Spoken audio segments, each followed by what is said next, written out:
Uganda Airlines Chief Commercial Officer was recently in South Africa at a launch for the airline, which happens to be the fastest growing airline on the African continent. The airline believes that it is imperative to ensure the growth of the local economy. Joining us this afternoon in studio, in the flesh, a lovely warm body, Country Manager Monica Rubombora. A very good afternoon to you, and look, congratulations are due. The accolade of being the fastest growing airline on the African continent. Welcome. Thank you, Thami. I'm also glad to be here. And what do you believe is the reason why Ugandan Airlines seems to be doing so well? Well, I think there are a number of factors that come into play. The very first one is that we've just emerged out of a major pandemic, COVID pandemic, which has meant that people who were having cave fever, so to say, have rediscovered the need to travel. And the need to travel for us here within the African continent was limited before in terms of ease of access over various routes. So that became a challenge that now, when we open up, we found that there were a number of inaccessible areas by various modes of transportation. And when we did open up those unserved areas, that's how our growth has happened. So it really looks like you managed to find opportunity in a dark space, in a place of loss. You were able to capitalize on that and provide what consumers needed. That's true, because if you think about it, most of the African countries on this continent are served by foreign airlines. You'll find Qatar is in here, Emirates is in here, Qantas is in here, British Airways, Virgin, they're all converging onto the African continent. But you'll find that they go into specific routes, but then the African airlines themselves have not taken advantage of that opportunity before. And what we tend to do as African airlines, we know where those areas which are unserved. And you might find a Qatar might not go there, but a Uganda Airlines will go there. Maybe take us through some of those areas of expansion and network growth that you managed to capitalize on. Sure. So some of the routes that we've launched, we go to about 16 destinations, mostly on the African continent, but also in Dubai, Mumbai, and we intend to open up into China and Europe. But on the African continent, this year alone, we've launched 3 new routes, which include Abuja in Nigeria, which is in addition to Lagos, which was an unserved market because there was no North and South, West Africa and South and East being connected.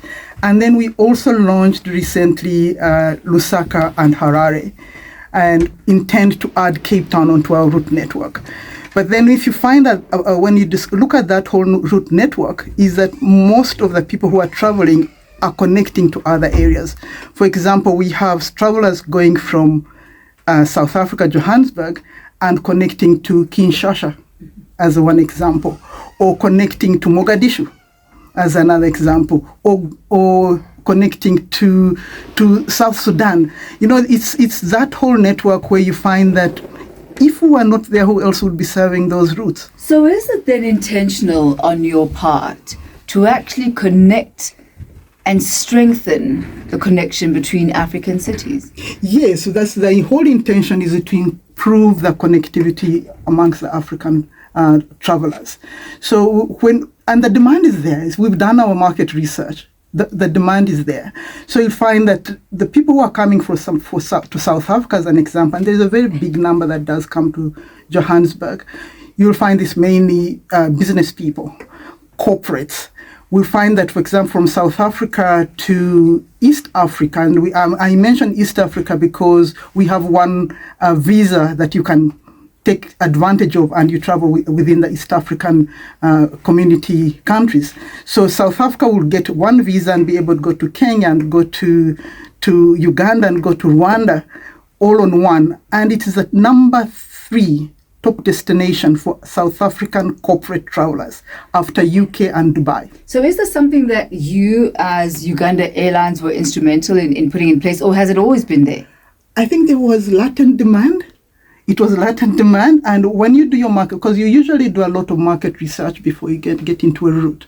So you look at the numbers and see how many people are connecting, for example, to Uganda, but going via Addis Ababa. So they bypass the country and go up north, or go to Dubai and then connect back to Entebbe, which is our international airport.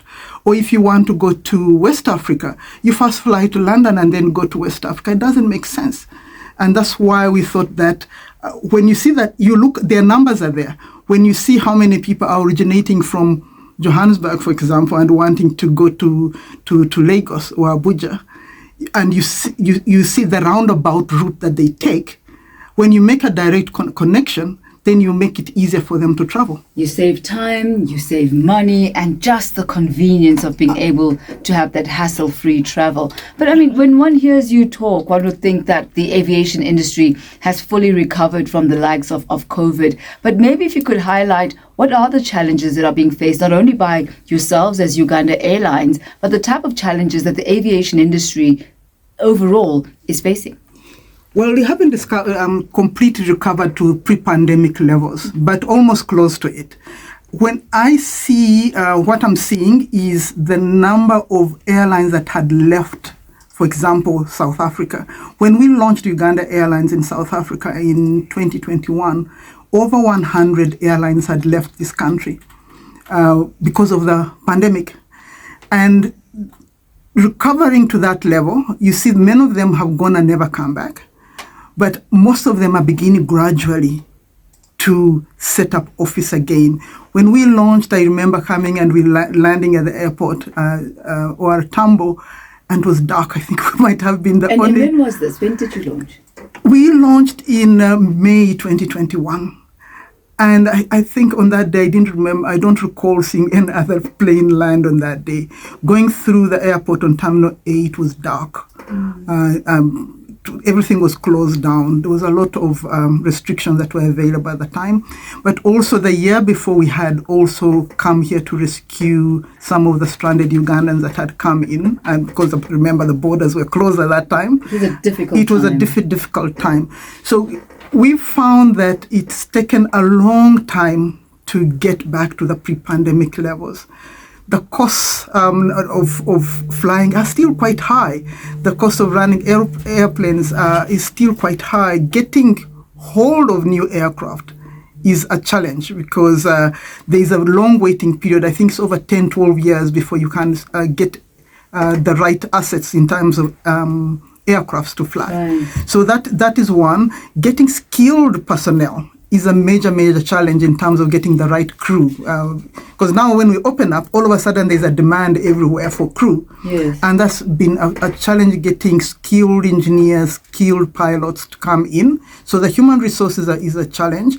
The cost of fuel, jet fuel, is especially with geopolitics so now high. Oh yeah. Oh yeah, it is very expensive. So it's a very capital intensive type of industry to run, and you need deep pockets to be able to run an airline. And what would you highlight as perhaps the importance of innovation in this sector, as well as safety? Safety is very important. We are fortunate in that we have a very young fleet. In fact, we've won 3 years in a row of the youngest fleet because our aeroplanes are about 4 years old in average. That's quite a big thing, because that one means that safety is very key, because and of course if it's a newer aircraft, it means that it's more modern, it's more fuel efficient, it's something that is going to hit the market quite and be well received. So those types of innovations are very critical. We also found that AI, artificial intelligence, is helping us a lot in identifying where some opportunities are.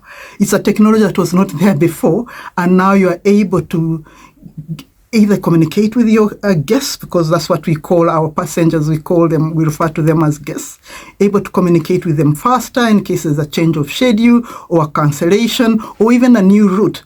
we are able to communicate a lot more and also do a lot of analytics through these types of technologies. And of course, the other thing that is very, very important is carbon emissions. Yes. That's a big thing in today's world, and sustainability. Everything literally has to be green. Absolutely. But as we wrap up this afternoon, what is your vision, your long-term plan as Uganda Airlines? Well, I would put that as something that would be both strategic and operational. We want to put our foot in both doors. So on an operational level, we want to make sure that we are reliable in terms of our schedule.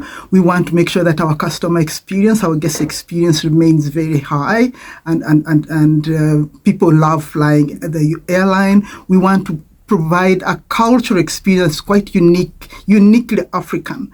But at the same time, when I look at what we want as a long-term vision, of course, is to grow and expand and let Africa be for African travelers so that people can come in and visit the whole African continent. We want to contribute to air travel. We also want to, very important, to grow our cargo network, because what I've found is that there are lots of goods and services that flow between the two countries. And that is a big thing. We take fruits, we take white goods, we take fresh foods, and the same thing flows from Uganda in terms of organic foods to South Africa. We want that trade to be promoted, and tourism. So that open sky is what we are aiming to achieve. Open skies. That's what she aims to achieve throughout Africa, connecting and strengthening the connections between the various African countries. We thank you so much for coming through on Africa in Business today. It's been a pleasure hosting you. You were our guest today. You're the one who usually has the guest, so today you're our guest, sitting on the other side. It is exactly 1 minute to 2 p.m. Central African time. Thank you so much to our guest this afternoon, Country Manager for Uganda Airlines, Monica Rubombora. We thank you very much for your time.